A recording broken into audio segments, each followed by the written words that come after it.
Yo, what is up YouTube? It is Rahul. We are going to be going over my last Chilling Reign 2-week Bonanza video, and it comes off the back of me making the finals of 100 and like, I don't know, about 100-ish man tournament. I think there was like 100 people. That's, I played at the Liga Inter Tournament, Season 3, Match 1 or whatever. There was like 90-something people. So nothing crazy impressive to write home about, but I did make the finals. Playing a Shadow Rider Calyrex deck. Nothing new to the audience. That Shadow Rider is broken, but it is paired with Aurora Energy, Mewtwo, and Mew Tag Team GX, and a couple of other fun tech slots in there. If you guys enjoyed watching my stream tonight on twitch.tv/theflea with 4 E's, really appreciate you guys catching me over there, 11 p.m. Eastern Standard Time most of the time. If you guys are enjoying the content here, subscribe, like, turn on notifications to know when I go new with video, and also my TikTok, theflea1. THEFL, there's 4 E's and then a 1, where I make some funnier content, more lighthearted on that side. I'm trying to get the competitive community to move over to TikTok, so it's a lot more fun there for everybody. But without further ado, let's go over the deck and the matchups that I went through. Okay, guys. So Shadow Rider Calyrex is the deck. There is nothing crazy about the card. You already know it. It's broken. Underworld Door. Once during your turn, you may attach a Psychic Energy from your hand to one of your bench Psychic Pokemon. If you do, draw 2 cards. So there's a 4/4 line of Psychic Calyrex guy. Pretty good. There's 2 copies of Mewtwo Mew Tag Team GX, which lets you copy any GX and EX Pokemon if you have the same energy cost.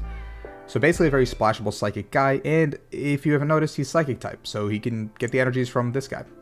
And we have 1 copy of Gengar Mimikyu-GX. You've seen a lot of lists, especially mine as well, that play 2 copies of Gengar Mimikyu and 2 copies of Trevenant, because those are usually the primary attackers, but putting them on Mewtwo gives you a attacker that is not Dark weak as well, so it gives you outs to matchups like Eternatus, Dark Box, Spiritomb, which I did hit tonight, and so I'll go over it a little bit. Poltergeist really good, Horror House really good, both good attacks. Then you have Dusknoir-GX. For 3 Psychics, you have Night Watch for 150. You choose 2 random cards from your opponent's hand. You see them and they go back into the deck. Very, very, very good attack with Marnie. Very, very, very good attack with Stamp. Being able to do that on your Mewtwo and Mew, or to use it on the Trevenant, both very, very, very strong attacks. 150 sets up a lot of things for 2 shots in the game. If Night Watch doesn't do it, then you're probably putting yourself in a position to switch to the Horse and take a knockout with the Horse later on. Pale Moon GX is also really good, because at the end of your opponent's next turn, the defending Pokemon will be knocked out. This Pokemon has at least 1 extra Psychic Energy attached to it. You discard all energy from your opponent's active. Really strong also for just tempo plays, putting your opponent onto a low card hand, just getting something stuck in the active, kind of praying for a miracle. A lot of those things do apply all at once. There's Solgaleo Lunala-GX, which has Cosmic Burn for the 4 energy cost for 230. I just had this card in here for a big damage hitter. I think just having something that does a lot of damage is like really strong. Just having something that does 230 vanilla, which means you knock out Zacian specifically, which means you can also knock out Galarian Moltres, Weavile, all these things, because everything else in the deck does not reach those numbers. So having something that can hit above 200 reliably, not having the Horse to do it, is very nice as well. The GX is not great. I advise you do not use it. Just because you never want to say Light of the Protector GX. That's just weird, dog. 1 Crobat, 1 Dedenne. That's pretty much all the support mons you need. You don't really want to put more of those guys on the bench. 1 copy of Marshadow with a resetting hole, because we don't want to bump Path to the Peak, which is probably the most annoying stadium for this deck. Then there's 2 Galarian Zapdos V. With Fighting Instinct, this Pokemon's attacks cause colorless less for each of your opponent's Pokemon V in play. Fighting 3 colorless, Thunderous Kick, 170, and discard a special energy. Now, this card is pretty much solely for Eternatus, but also works in other V matchups, specifically because you can attack for 1 energy a lot of the time.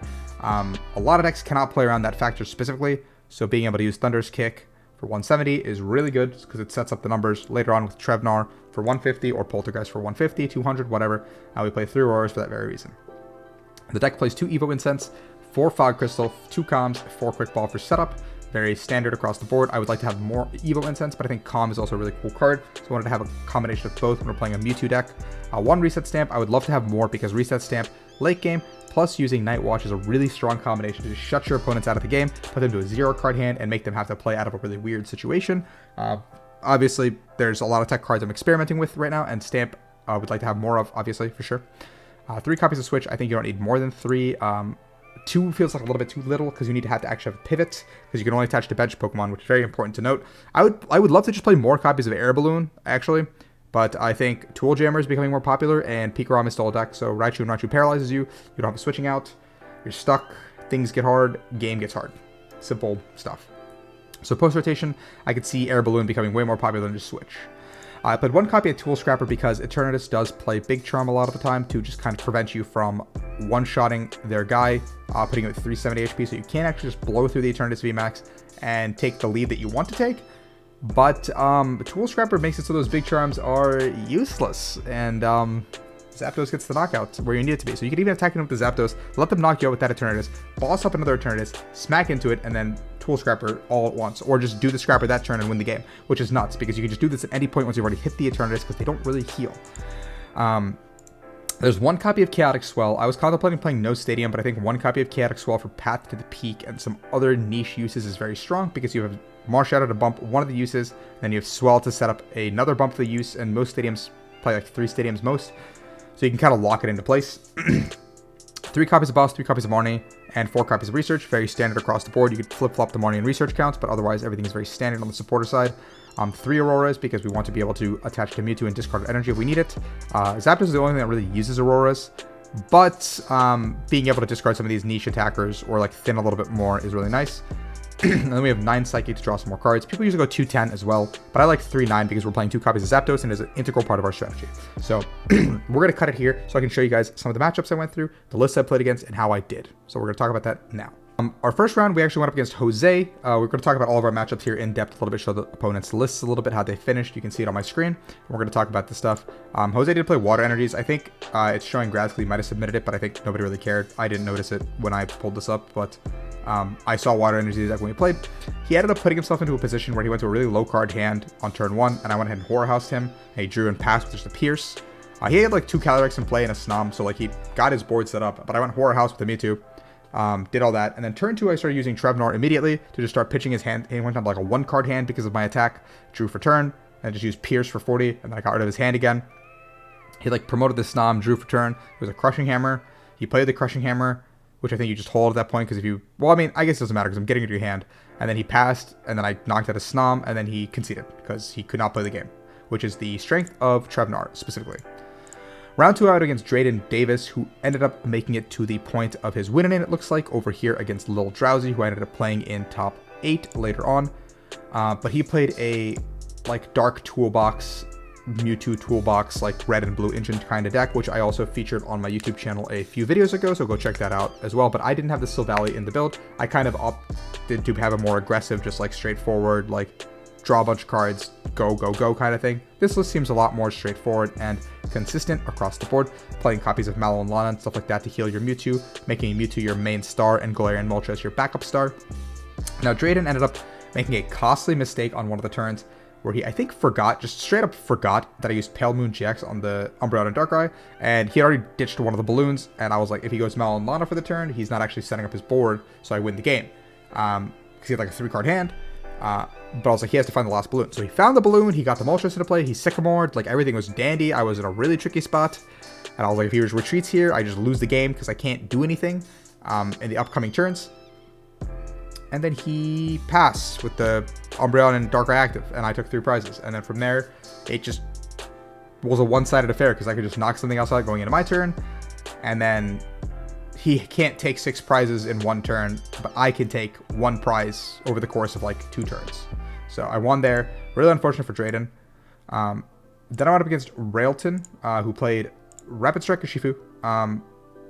This list was not anything crazy special. He ended up getting super early Rapid Strike out, and he got the Jirachi turn 2, as I expected it, or turn 1, I think, and got a Telescopic Sight. So I scrapped that off, and then I went ahead and Horror Housed us both up to a ton of cards in hand, because I went first, I believe, and then turn 2, or like whatever turn I had next, I bossed up the Single Strike on the bench, or Rapid Strike on the bench, the baby, knocked it out. He played his turn out, benched another Single Strike, or Rapid Strike, and then I went boss up the Jirachi, and tried my luck again with Poltergeist, because he had like an 8-card hand. It worked. No, I think I might have gone into horse, but either way, I knocked it out. It was just a free knockout. And then he came up with the Rapid Strike Pokemon VMAX, did his thing where he spread on the board, and then I just knocked him out with the horse, and the game ended. So Jirachi was a little bit of a problem, but I think this matchup is just absolutely atrocious for Rapid Strike Urshifu, unless you can go Telescopic Sight, Passimian, 180, 150 over the course of 2 turns onto 2 things and win the game. And they have to be 3 prizers, so you have to do it once they've evolved a lot of the time. So now I'm 3-0. Feeling good. Looking at my matchups, a lot of dark floating around. Not feeling good about that. So I'll go up against the Azul GG. Everyone knows Azul here. He's one of the best players the game has ever seen. Players Cup 3 champion. One of my personal rivals. I love him to death. Also as a friend. He's an amazing human being. He's playing this dark box list. Also that Drayden was playing earlier. Looks very similar in nature. Azul pretty much dumpstered me. It was not even a close game. I think like turn 1, he set up like perfectly across the board. He had like Sneasel, type Null, Moltres with energy, Attacker with energy. And I'm sitting here like looking for my Shadow Riders, and then turn 2, he knocks out like my active. Like turn 3, he like brought off my Gengar Mimikyu, knocked it out. Like turn 4, game was over. Like it was a very, very quick cut and dry game where I couldn't do anything. And when that deck sets up, that's the power of it. I think no deck can do anything. So then we went up against this person. They were playing Victini VMAX, which is an interesting matchup. We won the flip, which was really pivotal to that. And we started setting up our board. I think I brought up a Victini VMAX. Oh no, he opened Rapidash and he Libra Horned us down. And then I went ahead and got enough energies to boss up like the Victini V or VMAX on the bench and either knock it out or just do a ton of damage to it. And then he pivoted back into the Rapidash to Libra Horn once again. And then I used Duo to heal my board, and then I knocked out like 2 things. He went down to 1 prize like super quickly, so it came down to a position where like then he like started spreading out his energy onto like other things, which meant he was going to look for a Heatran play across the board. But I just kind of like started using Stamp in my Trevenant. The 1 Stamp really came in handy. That's why I said I kind of want a 2nd Stamp across the board if I can get that to happen. But yeah, so I ended up like stamping him like 2 and then like putting his hand down to 0. And I just kept doing that over and over and over again. My 1 Swell also stuck with the Hearth, which was really important for that matchup because I think he pitched 2 Hearth like on turn 1 or something. So then we're on a win-and-in round against Ryan K, playing this new wave of ADP that plays like ADP with Dark Energy. So it's basically like an ADP that's attacking you in the active spot using a bunch of cards. It played Flannery, which is really interesting to kind of help with the mirror and maybe like some other decks that play like Special Energy specifically. Or like have to deal with Path to the Peak specifically because it discards a Stadium, I believe. So he got down to 1 prize, I believe. Like again, this is another situation where like 1 prize came down and then I had to go like boss, like I had like a Stamp to 1, boss up the Moltres, knock out the Moltres, and the other Moltres was already in the discard, so I felt pretty good about my chances. And then he like did a bunch of stuff, like the Stamp to 1 did not stick. He did a bunch of stuff, and I was like, he was down 3 boss, the Eldegoss, the Great Catcher, the Rope, and the Horn. So I was like, okay, the only way he wins is if he gets like the energy, 4th boss, like it's got to be crazy, like blah, blah, blah. And he does everything, and then he slams the research, and all of a sudden I'm like, oh my god, I'm safe, I'm safe, I'm safe. And then he like retreats into the Zacian and smacks into me for 260. And then I just knock him out with the horse. Because at a certain point, I'm going to pivot into the horse out of my tag teams. Because I don't need to use these tag teams anymore. The horse will do enough damage to one-shot anything at a certain point in the game. So now I go up against Metachamp, and he's playing this really cool Rapid Strike. It's this really cool Rapid Strike Urshifu deck with this Galarian Moltres, like tech in it, which gives him a lot of splashable options to kind of like use E-Switch to move this energy to here, and also have this as an answer to your weakness on typing, which means you can actually have an answer to Shadow Rider if you need one, which you do with this deck, I think, which was really cool. But we ended up taking the ID because we knew we would both be in cut if we did that, so we ID'd. And I thought this deck was really cool, and I was hoping I'd play it later down the line. But alas, I didn't. So now I'm in top 8. The matchups do not look good. There's only 1 deck that is not dark type heavy, and that is the Mirror. And I do hit the Mirror. And he's playing Shadow Rider with Alchemy and no Mewtwo. So the first game, he opened Zapdos, attached to like the balloon, passed, and then I went like immediately into Gengar Mimikyu, Horror House, said go, and then he like drew for turn, and then he just scooped. I assume he had enough items in hand where if I went Poltergeist, he would lose. But my hand was completely garbage, and I did not have a way to like get an energy next turn unless I top decked one with Poltergeist, which was really funny. But he just conceded off the bat because I don't think he wanted to play that match anymore because he was just frustrated. Understandably so. Game 2 was a lot more of the same. He got down to 1 prize, I think, at this point, and then I ended up having a really good play where I brought up the Alchemy VMAX, and I Pale Mooned it. Because he has 3 retreat, and he had like all of his switches were in the discard, and he had 1 balloon left, and he had like a 2 or 3 card hand, and then he went ahead and went balloon, attach, retreat, and then made another play, and then I think from that point onwards, I just followed up with like a bunch of attacks, and like he just couldn't keep pace because he just burned a lot of energy, and the Pale Moon also burned a lot of energy. I don't think he ever played the Recycler down against me, but I think that would have probably given him a chance. That might have been prized, but otherwise I think the game was pretty cut and dry. I won that pretty quickly, 2-0 as the first one done. And here starts the long path of I would probably recommend you watch my Twitch VODs from here onwards. Both Munchlax, TCG, and David Hendrickson played the same 60, so I'm just going to cut this short and show these lists specifically. They both played the same 60. This was my top 4 and finals match. Game 1 in top 4, I opted to go second to try to block him off with the Baby Horse, his first attack. Did not work. Did not work at all. So I lost pretty quickly. Game 2 and 3, I ended up hitting the absolute nuts when I needed it. Found my one Tool Scrapper to scrapper away the capes that were on both of his Spiritombs, and I went ahead and Astral Barrage to knock out both the Spiritombs. Munchlax specifically did not realize that he could move one damage counter off of one of the Spiritombs onto like Jinx or Crobat or something and preserve that, so I don't knock out two things at once. But the finalist opponent, David, did realize that very quickly. So game 1 was a back and forth slugfest, which he ultimately took. Game 2 was also another back and forth slugfest, which he ended up prizing, I think, a stadium, which ended up costing me the game, or won me the game. And then game 3, in anticlimactic fashion, I started bricking absolutely horrendously, and I could not do anything about it. And, well, when you are the type disadvantage and Spiritomb gets to do whatever the fuck they want, the game will end very quickly. The game plan going into this matchup was obviously to Astral Barrage with a Tool Scrapper on one of the important turns, and then following it up, I would start using Stamp or Marnie and putting them down to a low card hand using Night Watch copied by Mewtwo, so I don't have the Dark type weakness. And then if they hit into my Mewtwo, I would use Miraculous Duo to heal my board, probably knocking out an Oricorio, Dedenne, or a Crobat, or maybe wherever their damage is, because a lot of the time they can just follow up, boss up like a Shadow Rider, Calyrex, VMAX, and knock it out because their damage does pile up very quickly on the Spiritombs when they have Spike Myth in play. So the gameplay was to get rid of Spike Myth as quickly as possible, Marshadow one of the Spike Myths, make them discard another Spike Myth, and Chaotic Swell, like, probably one or two, like, ideal scenario, but, in true Spiritomb fashion, they never really prized what they needed. But, bro, you got 6 prize cards. You got to prize something, is my logic. But if you guys enjoyed the content, obviously, like, subscribe, you know the deal. I like doing tournament reports. I like talking about metagame share. I think moving forward, I would try to find room for a second Swell or a second Stamp. But otherwise, I think Scrapper really pulled its weight, specifically in this tournament. Not for the reasons I wanted to, but it did. So I don't know what I'd cut off the bat, but depending on looking at a forward metagame, we'll have to figure that out as we go. We'll see some of the best minds in the game do it at the global finals, so we'll see that there too. So until next time, tomorrow we're back to our Monday, Wednesday, Friday schedule. Happy 4th of July, everyone who's watching this. Yeah, see you guys back to our normal schedule. Peace.